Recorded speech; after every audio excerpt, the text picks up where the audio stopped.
সুপ্রিয় দর্শক, এই মুহূর্তে আমি অবস্থান করছি যে আমতলী সরকারি প্রাথমিক বিদ্যালয় মাঠটঙ্গনে কিন্তু এই মুহূর্তে অবস্থান করছি। তো আমার পিছনে দেখতে পাচ্ছেন আজকে যে ঈদুল আজহারের যে জামাত কিন্তু শুরু ইতিমধ্যে 8টা শুরু হওয়ার কথা, কিন্তু আমরা দেখতে পারতেছি ধীরে ধীরে কিন্তু যে ধর্মপ্রাণ যারা মুসল্লি যারা আছে তারা কিন্তু এই ঈদগাহ মাঠ প্রাঙ্গনে কিন্তু তারা উপস্থিত হচ্ছেন ঈদের যে জামাতের নামাজ পড়ার জন্য। তো আমরা দেখতে পাচ্ছি, আমার পিছনটা একটু যদি দেখানোর চেষ্টা করি তাহলে দেখতে পাচ্ছেন যে ধীরে ধীরে মানুষ কিন্তু ঈদের যে জামাতে পড়ার জন্য ধীরে ধীরে আস্তে আস্তে। তো এই মুহূর্তে আপনাদেরকে যদি ভালো করে দেখানোর চেষ্টা করি তাহলে দেখতে পাচ্ছেন যে তারা কিন্তু এই 8টার আমরা আমরা এদের সাথে কথা বলেছি আমরা জানতে পেরেছি যে আজকের যে ঈদুল আজহারের যে জামাত 8টা শুরু হওয়ার কথা।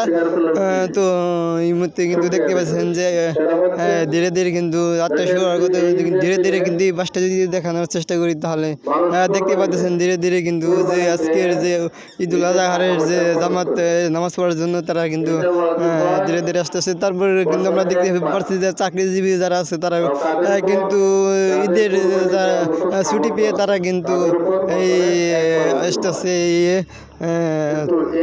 তো এই মুহূর্তে যারা প্রবাস থেকে যারা দেখতেছেন, যারা প্রবাসী যারা ভাই ও বন্ধুরা যারা আছেন,